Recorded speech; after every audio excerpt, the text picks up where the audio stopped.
So I first want to tell you just a little bit about 80K Action, the organization I have the pleasure of working with. We're a nonprofit organization that was founded really to solve problems to help people in nature in our very rural, very mountainous region of upstate New York. We work across a variety of different community development activities and natural resource conservation efforts. You can see our many different project areas here on the left of your screen. We do a whole bunch of different things, but the through line is really trying to solve challenging, interconnected problems so that people in nature can really thrive because of each other rather than in spite of. One of our founding issues as an organization was road salt pollution, and it's an issue in which we're still at work today. This chart is not meant to be read word for word, but to just give you a sense of the many different strategies we've applied over the past decade to try to make progress on road salt reduction. We've convened interagency work groups, we've organized and participated in conferences, sponsored studies, created white papers, and launched public awareness campaigns. We've tried many different tacks to try to make progress on what is ultimately a very difficult issue. And I'm sure I'm not saying anything new to those of you who are joining us this week. We are all trying to put ourselves out of business and really create a world where road salt pollution is a thing of the past, but we're not there yet. We have reached a critical moment, though, especially here in the state of New York, where I call you from. Road salt is being discussed by our lawmakers in the hall of our state capitol, by neighbors and friends over fence posts and in backyards, and by our plow drivers in many of our highway garages. And to me, that means this issue has reached a critical moment of saturation. One of our recent efforts has really changed the conversation for me, though, and it's changed the way I see this issue. I think it's one that's the most important for me to share with you. It's called the Clean Water Safe Roads Network, and it was launched in the winter of 2022.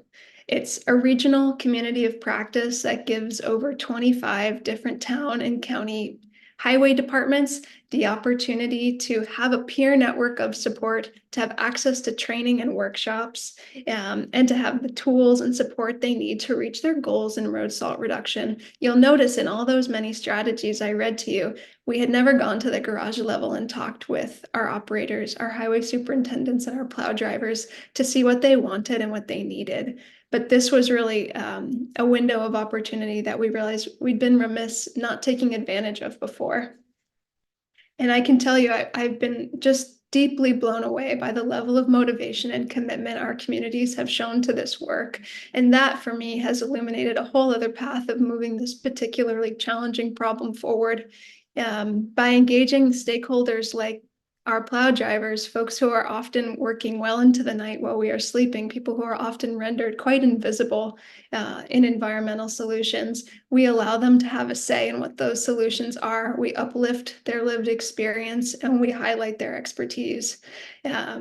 We work across a variety of different project areas, as I mentioned, and it's influencing how we conduct all our work, thinking about who is at the center of this issue and whose voice needs to be amplified. And I want to share that with you. Given that many of us know the science of this issue, we have deep knowledge of economic and environmental challenges. I think another essential angle that this project has illuminated for us is what are the human impacts of environmental pollution and who bears them? And then who is involved in creating the solutions to ameliorate them. To me, it's an environmental justice perspective. So I want to tell you what environmental justice is and what that perspective can look like and how it can influence solutions. So what is environmental justice? This is a big topic, and I do want to say I'm not an environmental justice scholar. I don't come with a PhD thinking about this work, but it is something that's deeply meaningful to me and to my team. So we're going to share our best understanding and our lived experience with you, but I'm sure many others could provide even more context, and I hope you'll take advantage of learning more. But environmental justice, as I understand it, is a term coined by Robert Bullard, Paul Mahai, Robin Saha, and Beverly Wright in the 1980s, and it describes the equitable distribution of environmental benefits and environmental harms. Essentially, it means environmental justice has been achieved when those benefits and harms are equitably distributed. Obviously, we would prefer a world where no one has to suffer environmental harms, but unfortunately, that's not the world we live in today. And plenty of people who had far less impact on creating those harms have had to bear their consequences. Now, when we think of environmental goods, the benefits, we think of things like access to beaches, to woods trails, to clean air. And when we think of environmental harms, it's plenty of things that we are in proximity to and that we sense that are bad for us, things that we taste in our water, things that we smell, fumes in the air, things that we have to live beside here if you live next to an interstate, things that are proximate to you that you had little control over. The environmental justice movement addresses a statistical fact that people who work, live, and play in America's most polluted environments are commonly people of color and the poor. And it has shown that this, in some ways, is not by chance. Communities of color, which may often intersect with communities that are impoverished, are routinely targeted to host facilities that have negative environmental impacts, particularly, say, landfills or dirty industrial plants or truck depots. And of course, I'm making some generalizations here. There are plenty of other communities that intersect with environmental challenges like these, and I don't mean to overlook them. Another important note is that environmental justice isn't just the product of distributing the goods and the bads equitably. It's the process we take to get there. That process needs to be transparent, open, and inclusive. So that's kind of a tall order, a process that is accessible and a product that is well designed in terms of people getting what they need and as little of what they don't as possible. How do we take an issue that's typically seen in an ecological or an environmental light and see it transformed into an environmental justice issue? There are two ways that I see this happening. The first being that an issue is largely ignored by the modern day traditional environmental movement, which has concentrated its work on wilderness and land conservation more for nature's sake than people's sake. Alternatively, these are issues that affect people's everyday lives, but have only been seen as issues affecting nature, rather than thinking about what the human context of a particular problem is. We often see environmental justice issues informed around access to healthy food, access to transportation, air that is clean, water that is clean, or access to safe homes. But in particular, environmental justice issues have centered around remediating the effects of toxic chemicals. So when we take all that into account with road salt, we're beginning to see some parallels. I want to tell you where the environmental justice movement really got its roots and where it's gone since then. It's widely cited that Warren County, North Carolina is the birthplace of the environmental justice movement. It's a story of ordinary people who took some pretty incredible measures to protect their community from the state of North Carolina's attempt to dispose soil laced with PCBs. This was a predominantly Black community, and their mobilization of resistance drew incredible media attention and really lit a fire across the country for hundreds and hundreds of other communities to organize for similar goals. Let me tell you about my community and what we've seen happen here in terms of protecting our neighbors, our friends, our family from toxic chemicals as well. So for those of you who don't know, the Adirondack Mountains are part of a state park. You could fit all these other national parks in the state park. It's so large. It's a 6 million acre territory that's about the size of the state of Vermont. That's very sparsely populated with year-round residents. We have about 130,000 folks who stay here all year round. We have plenty more summer folks who come up and plenty more tourists even than that who visit us. We have a lot of incredible water resources, and as a result, mixed with a fairly rural population, we have a predominant well water access. Very small portion of our residents have access to municipal tap water.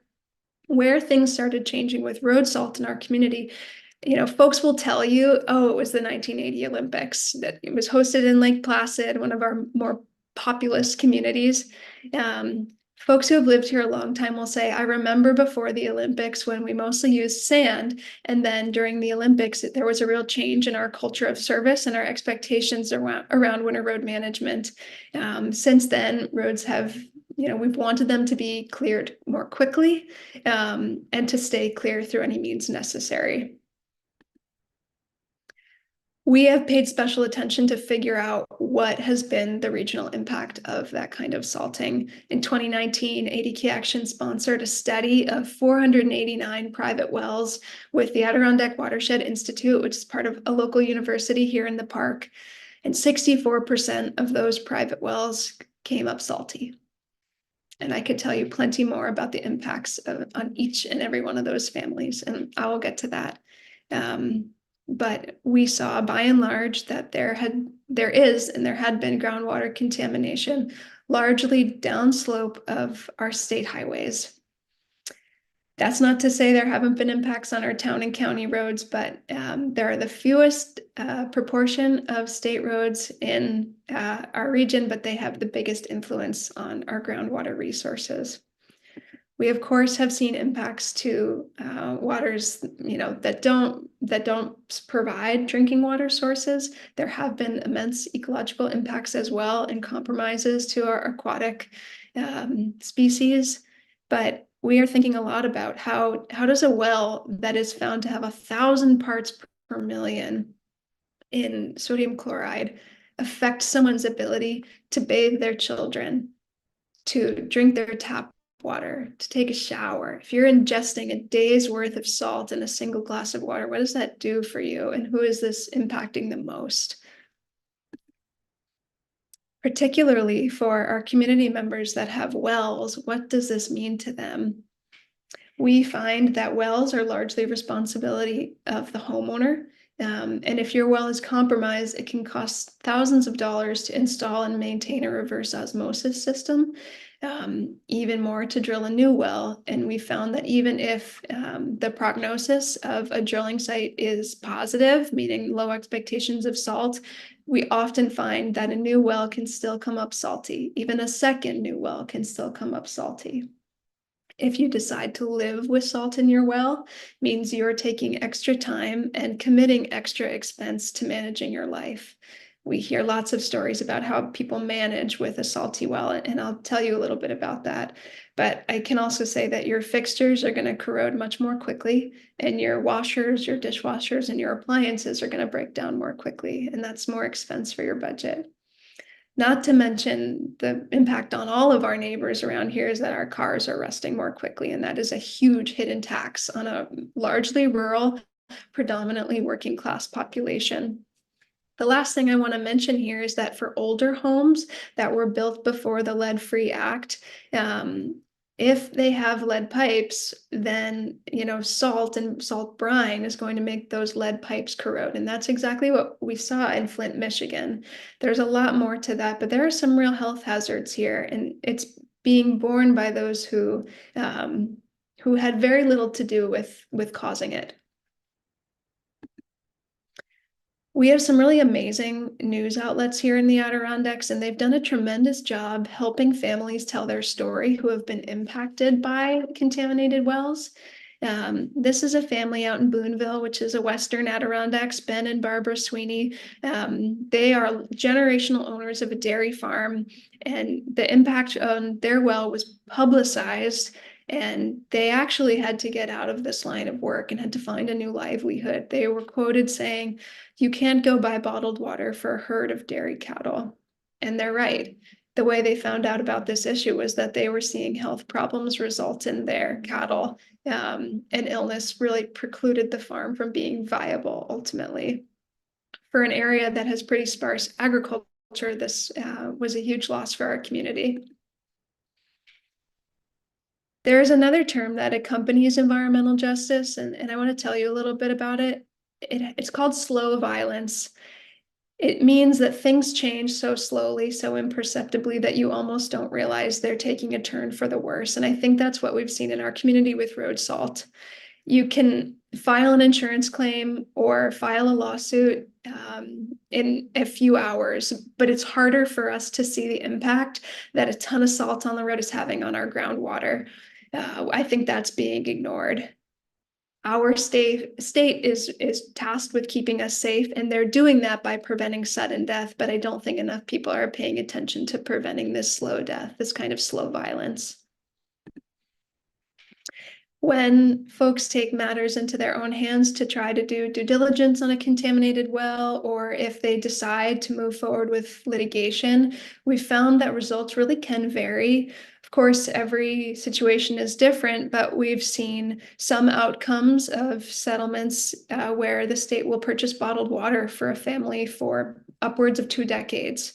Sometimes we've seen them pay millions for a new water hookup, and for some, we have not seen any positive outcome, even when it seems like the case was religiously laid out and pursued, which has been very difficult for working class families to have to devote so much time to something that may not pan out. It's probably less likely that you're going to go through with trying to find justice. So that means salty wells are a personal problem and not a public one. I've had the opportunity to meet many families who are dealing with this challenge in their life. And one of them, they say, we fill up 5-gallon jugs, we take about 10 of them at a time, and we haul it back to our home. It's laborious, but it's cheap. May not be a monetary resource burden, but it's a time burden. And it's being borne by families who have plenty of other things that they have to do in a given day. In the Adirondacks, it's most of us have multiple jobs. We're schlepping our kids around miles and miles. Places are far apart, and it just gets hard. And I can't imagine what it's like to have this added burden on your life on a day-to-day basis. Because think about it, who in our community lives closest to state highways? They do not tend to be the beautiful estates on the water. They tend to be homes that have far lower assessment values, folks who are already struggling. If you live out on the lakeshore and you find your well is coming up salty, you may be in a better position to purchase one of those costly RO systems or potentially drill on your own dime for a new well. But if you're just trying to make ends meet, this may break you. So where do we go from here? And I realize I want to wrap up in just a moment, but I want to think how we can all better understand salt pollution as a justice issue and how this can actually inform our practice. And I think the first most important point is just understanding who's groundwater contamination affecting, where's it happening, and who is suffering as a result. And that takes some really different vantage points of deciphering the data that we have available, but I think it can be done, and I don't think it adds that much more challenge to a robust study that's going on across all our states, I imagine. And then how do we take action? I can tell you from the Clean Water Safe Roads Network that our impacts improve when we engage a more diverse audience, when we engage those with less access to power, to influence, to resources in the conversation. We create better solutions that are more practical for them, that really inform their real lived circumstances. I also think that there has to be an establishment of a no-fault fund to remediate private wells. And you may wonder why I say no fault, but I think we're beyond finger pointing in many ways. I hope all our public actors and our private actors can come to the table and say, we're not going to go back decades worth of liability. We're going to start where we are. This is a practical place, but we still want families to get funding so they can really improve their life. And from there, we need to make our standards a little clearer about what that due diligence process is for anyone who finds in the future that their water resources have been compromised. They need to know what recourse do they have and who is on their team to help support them. But ultimately, aren't we all striving for a world where we don't use road salt? I think we shouldn't lose sight of that vision, that reduction is a few steps forward in the process. But just like we did during the pandemic, we engaged the brightest minds to come up with a new product that could help heal us, that could be a vaccine. I think we can do the same thing with road salt. And with that, I just want to say thank you, Allison. Thank you, all of us who are on the call. I look forward to hearing your questions, talking more with you. If anyone would like to reach out and talk more with me or my team, please don't hesitate to send me an email. Thanks.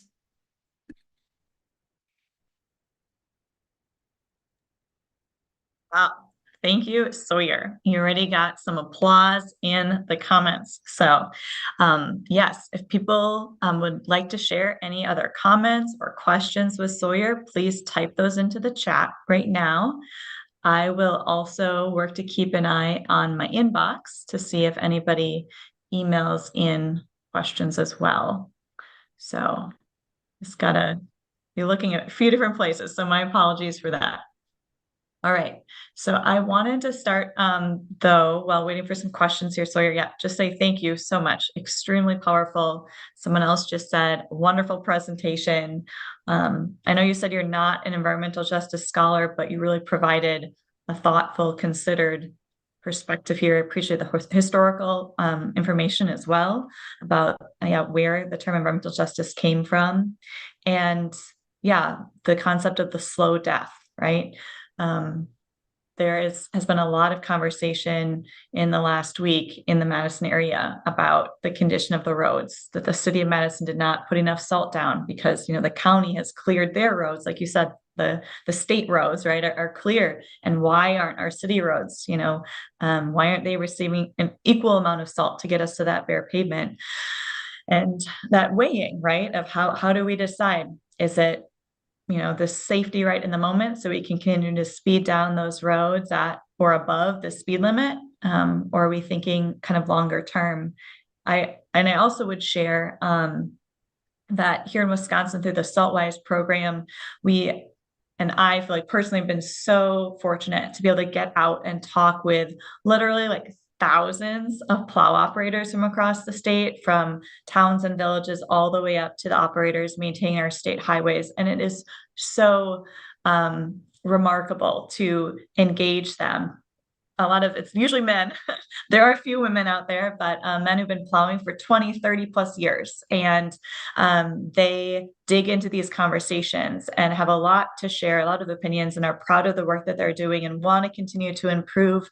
And, oftentimes what I've found is the people who are driving plows are also really people who like to be outside, right? And hunting and fishing and care deeply. I think similarly to upstate New York, Wisconsin has incredible freshwater resources, and these people who are plowing our roads want to be out and caring for those lakes and fishing, enjoying them in other ways. So what I've heard from them a lot of times is they get it, they're understanding it, and there are all these demands and pressures on them, and we need to speak out to the broader public so people understand why we might be making some changes, or people might see different technologies at place, etc. So I'm so excited for you with that Clean Water Safe Roads program. Thank you. And actually, the next phase of our work we realized was just sharing the success from our highway garages out to the broader public. So we launched an accompanying public outreach campaign to sing the praise of our plow drivers and to drive home the importance of road salt reduction. And we've had a ton of fun with that campaign. Awesome. Well, I might need to pick your brain on that later. We've tried to bring the media to all of our equipment open houses. So those have been places where we'll get to like a county shop or municipality that we're considering like a Saltwise champion, bring in neighboring municipalities so that they can learn from their, peers down the road, but then also try to share that word out so people know that folks in the community are really paying attention to this. I'm trying to take a look here. We had another comment come in from Mitch saying, thanks for framing this so well. I don't see any questions yet. Okay, let me see. One more comment says from Brandon. Okay, so I think this is a question. Some coastal communities are dealing with chlorides because of saltwater intrusion from oceans into aquifers. That's unrelated to salting roads. But Brandon asks, would that also be an environmental justice issue? That is such a good question. I mean, typically, as someone who's not from this area, I wonder who has access to living on the coast. Is this mainly affecting more affluent coastal communities? Is this affecting like long-standing communities who have like residents who have been here since maybe before the area became more affluent? I do think for better or for worse, class is a part of the environmental justice equation because it has to do with your ability to bear the environmental harm. But that said, anyone who's experiencing salt in their water, that's a problem, and we deeply want to deal with that. I would love to learn more. Please don't hesitate to send me an email, and I'd be glad to chat. So Brandon, Sawyer is happy to chat more. We've got another question that came in from Travis. Do you know how deep the wells in your area typically are? Are there a lot of very shallow wells that have been especially impacted?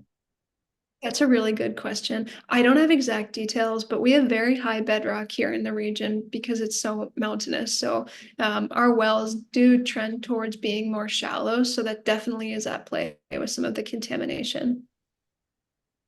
I could also share, Travis, I'll put in a link in the chat here.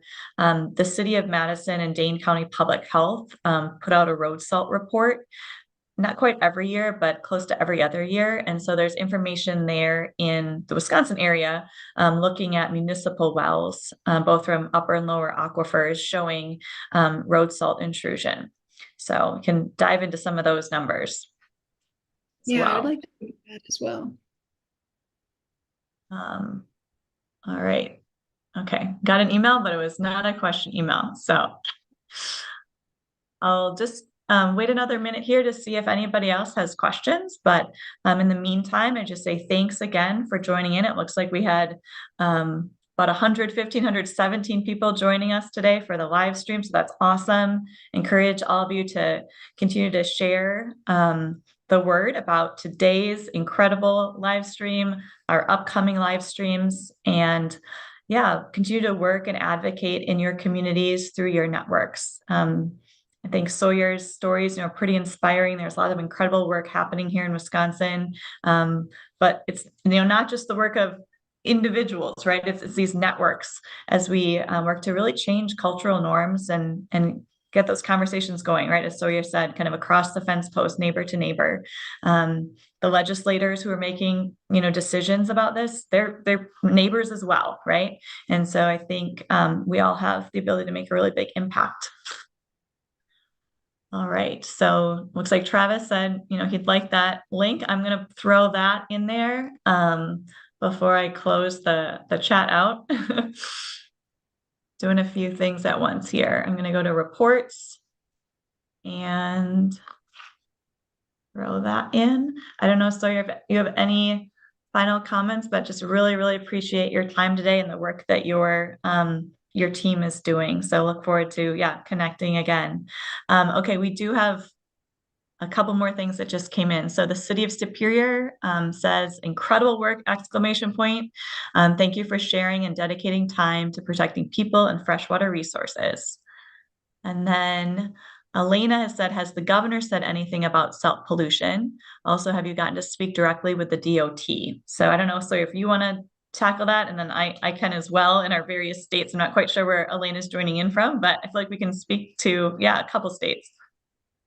We have worked hard with a lot of collaborating organizations across the region to share a unified message with our governor, Governor Kathy Hochul, who really is building on success with the state. She authorized the release of the Adirondack Road Salt Task Force report, which is the roadmap for road salt reduction in the Adirondacks, and it includes amazing recommendations around environmental justice and health. And we continue to try to support the progress that can be made to implement those recommendations. So we're really as practical and as positive as possible about what the future holds on this issue. I am actually traveling to Albany tomorrow to be present for an agency budget hearing as well, and I'm very much looking forward to. Awesome. And in Wisconsin, I have a call out actually right now to Governor Evers' office as we have Senate Bill 52, Assembly Bill 61, potentially get in front of the Assembly on Thursday. So that would create a limited liability protection program for contractors to get certified in best practices. Up to this point, I know that the governor has made any official stances. We do not have a statewide chloride management plan or road salt kind of management plan in Wisconsin. Sawyer mentioned their work in New York. The state of Minnesota does have a chloride budget and a management plan. I have, though, worked with the DOT and actually facilitated the DOT Tech Talk the last couple of years in Wisconsin. We've got another one coming up in the next couple of months. So been able to kind of make some inroads there in Wisconsin. The Department of Transportation actually has all of the winter maintenance on our state highways, interstates done by county highway departments. So I've heard we have 72 counties in Wisconsin and probably 86 different ideas about how to do winter maintenance. So there are some benefits, maybe some disadvantages to having that work farmed out, but there is a lot of great innovation and conversations happening in Wisconsin DOT and the counties that do the work for them. So, all right, with that, thanks, Lori. I'm going to let you go and check in with your team, maybe grab some of that popcorn if they didn't finish it all off. But yeah, look forward to future conversations, and thanks again for all you're doing. Thank you so much, Allison. Thanks, everybody. Have a good day.